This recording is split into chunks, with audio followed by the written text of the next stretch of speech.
went. I would think, in my opinion, Johnny Sauter is the odds-on favorite to take the championship here.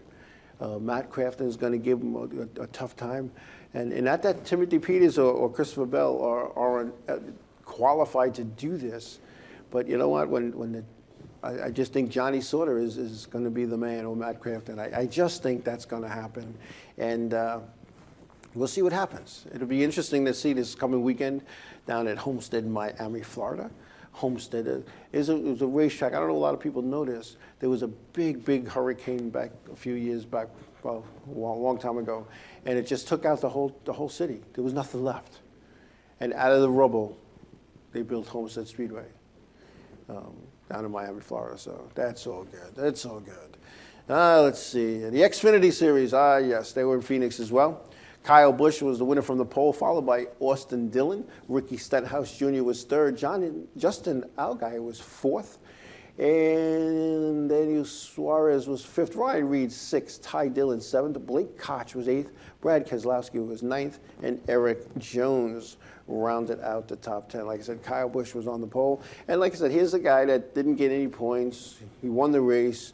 And so everybody that was a Cup guy, has a Cup license, they took points away from the regulars, and I see why NASCAR is making that decision, that they're going to be limited onto what they have or what they could race in. Now the Final Four was is Elliott Sadler, Daniel Suarez, and Justin Allgaier and Eric Jones. Now let's take a look at these guys. Let's take a look. Elliott Sadler, we'll leave him for last. Eric Jones was last year's Camping World Truck Series champion and is no stranger to the pressures of winning a championship. Jones, a Joe Gibbs Racing driver, had 4 victories this season. Daniel Suarez, another Joe Gibbs Racing driver, had 2 wins. This Mexico native has emerged as a rising star. Every week, top 5s, top 10s, he's right there, keeps his nose clean, and he's good. So. And hello, people who are saying hello. Let's see. Justin Allgaier, he's a teammate of Elliott Sadler at JR Motorsports. It's Dale Earnhardt Jr.'s race team. Allgaier did not win any races in 2016, but finished in the top 10 80% of the time. Now, wouldn't it be nice if a guy who didn't win a race all year wins the championship? What that means is it's consistency. Consistency wins championships. That's what wins championships. You can go out and win and win and win and win, but you know what? You have to be consistent. Now, Elliott Sadler, one of my favorites. I'm not ashamed to say it. Elliott Sadler is one of the most popular drivers in the sport, and in his first season at JR Motorsports, he's a talented wheelman. He should be racing in the Sprint Cup Series. He had that opportunity way back when, and he was doing it, and there's a lot of politics in racing. And Elliott Sadler, he's sitting back comfortable in the Xfinity Series, and he's always right there. But he should be racing the Sprint Cup Series. Just saying. But anyway, speaking of Elliott Sadler, his crew chief, Kevin Meendering, has been suspended for NASCAR Sprint Cup Series final event at Homestead, Miami, after Sadler's car was found with 2 loose lug nuts during post-race inspection at Phoenix. Now, if any of you ever have gone to one of these races in the trucks, the Xfinity or the Sprint Cup Series, you see the race ends, they do their cool-down lap, and they come down pit road and they're stopped. And there's a couple of things that get checked. Some of them, they just check the angle of the spoiler. Some check ride heights. Sometimes they just take a visual of the 4 tires. That it should be the 4 tires that have they don't mark tires like they do in the weekly series. However, the tires have a number on them, and they're supposed to use a certain tire. And they're also only allocated a certain amount of tires. But walking by, they look at the lug nuts as well. They look at 20 lug nuts, 4 on 5-inch wheel. And Elliott had 2 loose lug nuts. He had a similar situation the week before. And they blame the crew chief. And he'll be fined. but he is suspended for the last race of the year. One of the biggest races that Elliott Sadler is going to be in. He's going to be without his crew chief. Do you think? I don't think so. I mean, he won't be in the garage area. He won't be sitting on the box. But he could buy a ticket and sit in the grandstand, and what he could do is talk on his radio and communicate to the team, to the driver, to the interim crew chief for that event. He still can make contact. I'm going to share a little story that goes back about, I don't know, back to 2000, 2001. I go down to Martinsville with myself, but I went down there to watch the Cup race because it was a Cup weekend that the modifieds were there. And Ed Denseski, Long Island's own Ed Denseski, who was councilman at one time, ran for the political office here in Long Island. He went down there racing. He was going to run this race. And I was going to spot for him. And I did. However, I didn't have a NASCAR Whelen Modified Tour license. It was the Featherlight Series then. So they had a person who pretended to be their spotter, who went to the spotters meeting, who went up to the roof at Martinsville and did what they were supposed to do. Except they didn't spot. I did. I sat at the start-finish line as high as I can go that had a pillar behind me, and I spotted for that race. And the only time it became a little itchy was they needed the spotters to do something so that they knew all the spotters were listening. I think they had a wave or a turn around or something, which they tend to do sometimes when they think not every team has a spotter. And the way we had it was the person that was up in the spotter stand for Ed's team could talk to the crew chief, but couldn't talk to me. So she would say,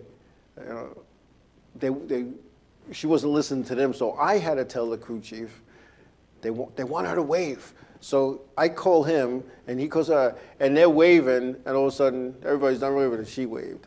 Now, they didn't catch us, but that's what we did. I did that a couple of times. And it's one of those things. But if you think is Elliott Sadler's crew chief is not going to be somewhere in the facility, he's going to, what I tell you, he's probably going to buy a ticket, go into the sponsor suite. He could do his job from there. And they can't stop him from buying a ticket and going to the race. NASCAR cannot stop him from doing that. It's a public venue, it's a public event. Can they block his radio transmission? I'm sure the radio people could do that. I don't think they're gonna. It's just similar to, I remember a Weekly guy getting suspended at his local racetrack years ago. And there was a problem with the car, and they wouldn't let him, of course, into the pit area to do anything. So what did the driver do? The driver drove his race car out to the parking lot. And they did what they had to do in the parking lot. Went back in and made a big difference. I believe, in fact, they won the race that night, or at least had a really, really darn good finish. So, I don't know. Again, Elliott Sadler is one of my favorites, and I have a favorite in every series, even in the weeklies and at certain racetracks. And I'd be lying if I did. I could say that I don't wear an official shirt or an official's hat no more. And even back when I was an official, and especially at the weekly, there were guys that I kind of rooted for. But I wouldn't sit there and go, "Go, John, go, John." I would go, John just made John up because that's a common name. So I would call them Wendell. Why I call them Wendell, you don't even want to know, but I would say, "Come on, Wendell, come on, Wendell." And people, "Who's Wendell?" I don't know, nobody.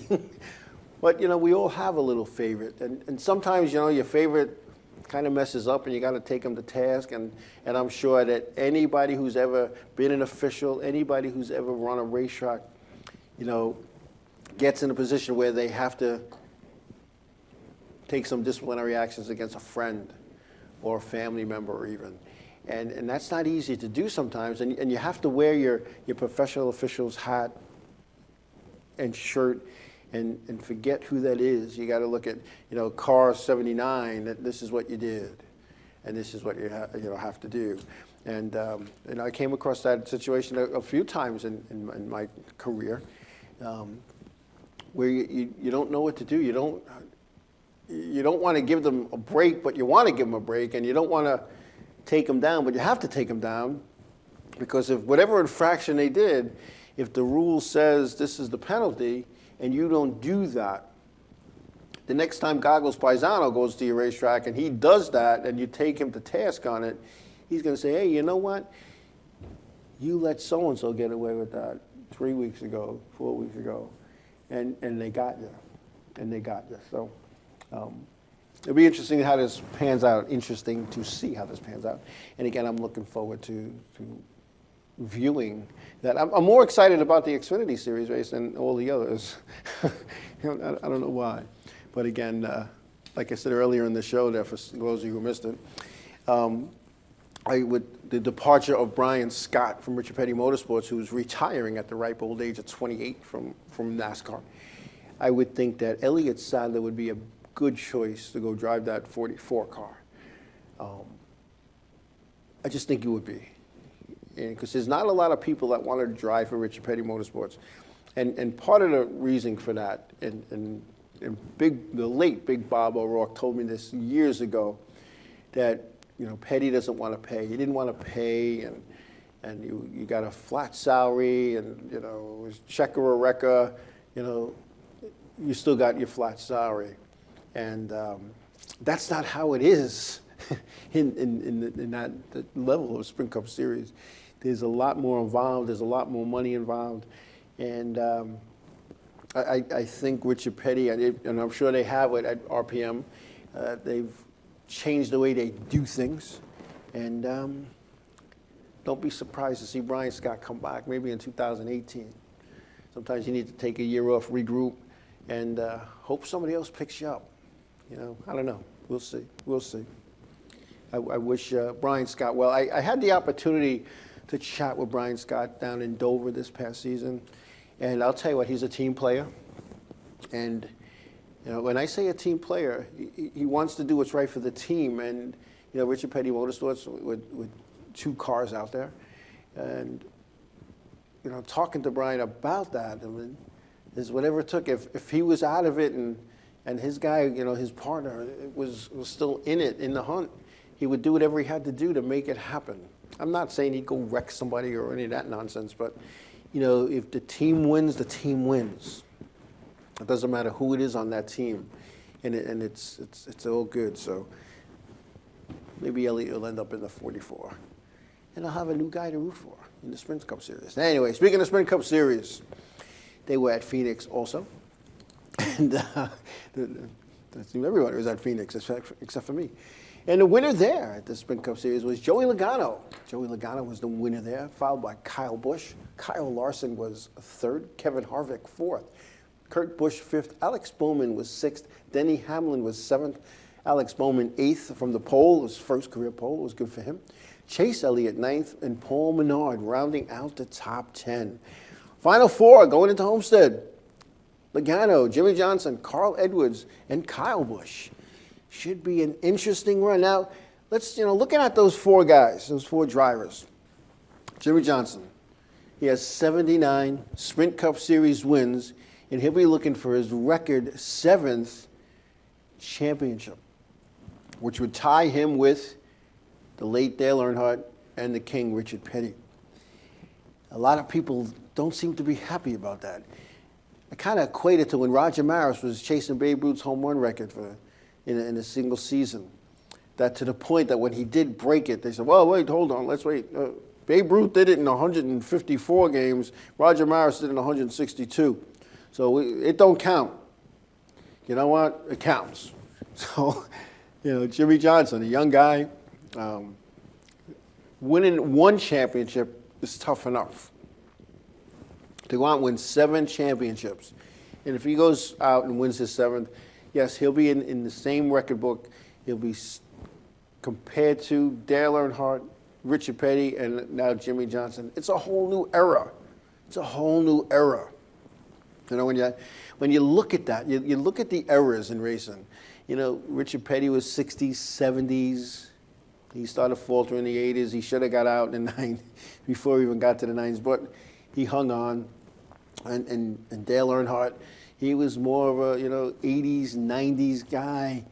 unfortunately he had that tragedy in 2001, and then it's Jimmy Johnson, and then a whole new regime came in. Richard Petty's last race was Jeff Gordon's, first race down in Atlanta in '92, and records are made to be broken, people. They're made to be broken, and when you look at that, when I say records are made to be broken, that's why they're there. That's why they make a list of them. That's why there's a book with all the records, to achieve that. Jimmy Johnson, he's not going anywhere anytime soon, I don't think. He gets that 7th. Imagine the mayhem if he gets an 8th. Imagine that. 79 wins. He's got 79 wins in a racing era that races 36 races a year. When you look back at Richard Petty, they raced sometimes 3 times a week. Richard Petty had 27 wins in 1967. They raced 50 times. And it's not like it is today. They got in their cars, their trucks, their haulers, whatever, and the series, it was like they never came home. They followed a line. They went up north. They did all the tracks in North Carolina, South Carolina, and Delaware, and then New Jersey, Long Island, hopped a boat, went up to Connecticut, shot up into Maine, shot across, came down up the tracks upstate New York, into Ohio, Michigan. Well, and that's what they did. That's what they did. It's a little bit different now. It's a lot different now. But when you look at that, I wish him well. I'm not a big Jimmy Johnson fan, but I wish him well. And, may the best man win it on Sunday here in the Chase Finals. But the other 3 drivers, Carl Edwards, he's from Joe Gibbs Racing, and has come close to winning a championship, most notably in 2011, when he tied Tony Stewart. When the points were last tallied up, he was tied with Tony Stewart. The NASCAR had to go to the first tiebreaker, and the first tiebreaker was who had the most wins. It was Tony Stewart that year, and Tony Stewart became the Sprint Cup Series champion. For those of you who aren't sure how that tiebreaker thing works, the way it works is the first tiebreaker is wins. So let's say they both have 2 wins. Second tiebreaker is second place finishes, and the third is third place finishes, and so forth and so on until they have an eventual champion. So Carl Edwards was driving for Jack Roush at the time, and it seems like Jack Roush could just not catch a break. He couldn't catch a break with Mark Martin. And you look at some of the things that went on with Mark Martin, where he should have won championships, and you look back at the points that were taken away from him for whatever reasons back then. It was almost like NASCAR didn't want Mark Martin to win a championship. But Carl Edwards, I'll tell you what, he got into the chase by winning, because he was out of it. He was, when the final 8 were out there, he was like 30 points behind. That would mean that he would have to win and everybody else would have to finish like 40th. So Carl's going to be a tough competitor. Joey Logano, he had a strong second half in 2016, and he started off the season a little slow, but this will be Logano's second Chase final in the last 3 years. I guess when the money's on the line, Joey Logano and his team could make it happen. And then we have Kyle Busch. He has a chance to make it 2 straight championships in a row, and he's no stranger to championship racing. He's no stranger. So, we're going to go into Homestead, Miami, Florida, on Sunday with the Sprint Cup Series, and whoever finishes the best will be the Sprint Cup Series champion in 2016. I don't really have a favorite here, but if I was going to say anything, Logano's on a streak. I haven't seen a driver any hotter than this since I can't remember. Jimmy Johnson, he's smooth. He is smooth. He knows how to win, and he obviously knows how to win championships. And you know what? He might just ride around, because that's what you can do at a track like home. You can just ride around and stay within striking distance. Keep track of where these guys that you're racing against are, and only race them so as not to get wrecked. Kyle Busch, tough competitor, And I'll tell you what, when he straps into that car and puts that helmet on and puts the gloves on and flips the switches and goes racing, there's nobody better. Nobody better, in my opinion. And then, Carl Edwards. So it should be interesting how this pans out. It's going to be a good racing weekend if you're into the top 3 series in NASCAR. It's going to be an awesome, awesome run. So we'll see. We'll see. I'm looking forward to it. Anyway, we're going to take a break, and we come back. I got some things I want to talk about to squash some of the rumors that are going on in the short track racing world when we come back.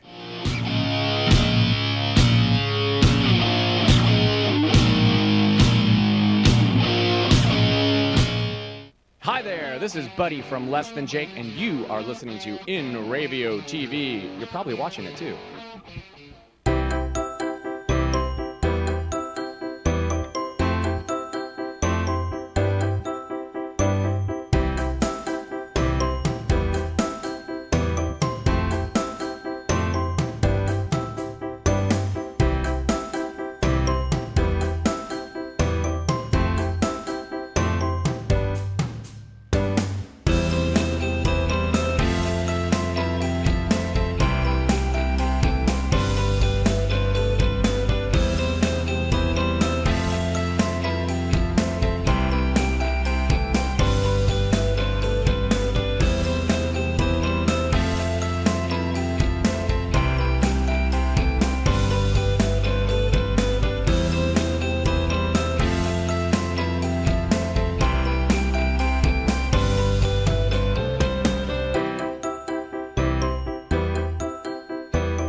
The world of advertising has changed. Radio, TV, and newspaper revenues have declined drastically. Why? Because businesses have realized that advertising return on investment isn't what it used to be. So what can we do about it? Well, that's easy. Advertise online. Own a local restaurant, real estate agency, or even a national retail chain? Whatever your business, Inravio can get your message out there, and we can do it at a fraction of the cost. Call today and see the difference for yourself. This isn't TV. This isn't radio. This is Inravio.com.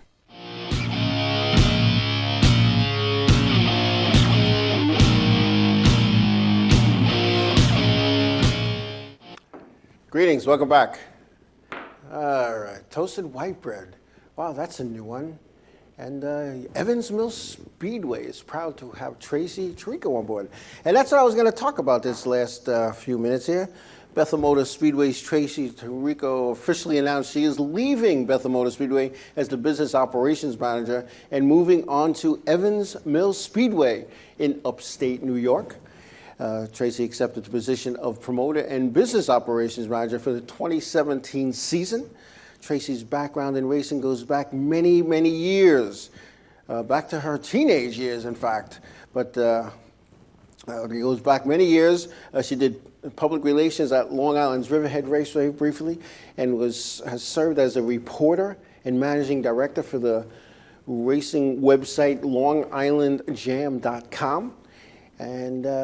And she also tried her hand at driving a enduro truck. I had the opportunity to be in an event with Tracy, and I had a good time that day. I don't know. Tracy played pick, and a certain person ended up in the fence trying to muscle past me, and that's a whole nother story. But anyway, Evans Mills Speedway is a 3/4 mile paved oval just outside of Fort Drum in upstate New York. Evans Mill ran Super Stocks, Thunder Stocks, Trucks, and INEX Legends. The Speedway plans to continue all those divisions in 2017 and has announced a much anticipated addition of a crate engine asphalt modified division for 2017, according to press releases that I have seen. And I'll tell you what, I had the opportunity to purchase a race car from Tracy and her husband Chris back, I don't even know now, 2005, 6, something like that, for my daughter to operate. And usually when you buy a car, you get the spare parts, and the guy's moving into another thing, and so yeah, I got some spare parts, and I got a trailer, I got a winch, I got tools, I got all kinds of equipment. But as I'm loading the car into the trailer, I'm told Tracy comes with the car too. I was like, all right, I knew Tracy. She was a good person, we had some laughs, and she was a big help. And then when my daughter destroyed the car at the last race in 2000, I believe it was 2000, I'm going to say 2006, I guess. It wouldn't even go on the trailer. It was that bent. And it went back to Tracy and Chris's house, and Chris spent that whole winter prepping the car up, getting it rebuilt, re-clipped, re-this, re-that, you name it, he had to fix it. And he did it. And just in time for a news day, the Long Island's only newspaper came out and did a story about my daughter, Jessica. And the car rolled out of this makeshift garage that Chris had made. And Tracy was there, running to the parts store, running here, running there for us. And I'll never forget that. And, the camera people showed up, the still camera guy, the video camera guy, and Tommy Rogers, modified driver, Riverhead Raceway and Figure Eights, came with the lettering and got the car lettered up, the numbers on for this event. And Tracy was always there, always there. And I knew, I just had this feeling that, there's those of us who are racers, mechanics, crew people, whatever. And I knew that, Tracy loved being around it, and I know she loved getting dirty. She was our tire guy, and she enjoyed that. But, you look at a person like, there was a modified driver said to me one day, he goes, "You're not going to keep racing. You're gonna go to the other side of the fence." And I laughed at him, and I did, and I enjoyed that better. And just as Tracy enjoyed what she was doing, doing the PR for not only for Riverhead Raceway, for teams as well. And then she had the opportunity, and some of our opportunities just fall in our lap. And her Long Island Jam thing, if I remember correctly, kind of fell in her lap. And the opportunity came for her to go up to Bethel. She went, and the track was struggling, the track was in trouble. New ownership came in, and they needed somebody to guide them. And Tracy guided them, and she guided them, and then she moved up the ranks there as well. And I think, the last time I saw Tracy at Bethel Motor Speedway, I was there for the cover of the Legends. She looked tired. She looked frustrated. And I knew in my head that there was something else in the works. And somebody, as long as I know Tracy, you could tell it was something else. And then one day I got that phone call. It was one of those, please don't tell nobody, it's a big secret. And I didn't tell nobody. But I wish her well, I really do. I don't call a lot of people friend, and Tracy is one of those people. And when you have, I know who Toasted White Bread is, when you have that kind of relationship with somebody, it's always good. I mean, I'll pick up the phone, hey, is it all right if I come up? Yeah, sure, no, boom, sure. But don't bring so-and-so. But I'm not going to say so-and-so. Everybody said goodbye to him before. But, as Toasted White Bread said, Tracy is hands down is one of the best people in motorsports. And whether it's helping with sponsors, whether it's helping you work on your car, no matter what it is, she is. And when you look at that, when you look at a person of her caliber, the knowledge that she has is phenomenal. I mean, she was handicapping at a racetrack that had a handicapper, and people would question their starting spot, and they'd go to Tracy.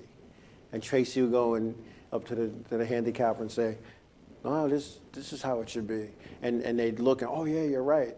I mean, she could tell you the lineup, Saturday's lineup on Sunday, the Sunday before.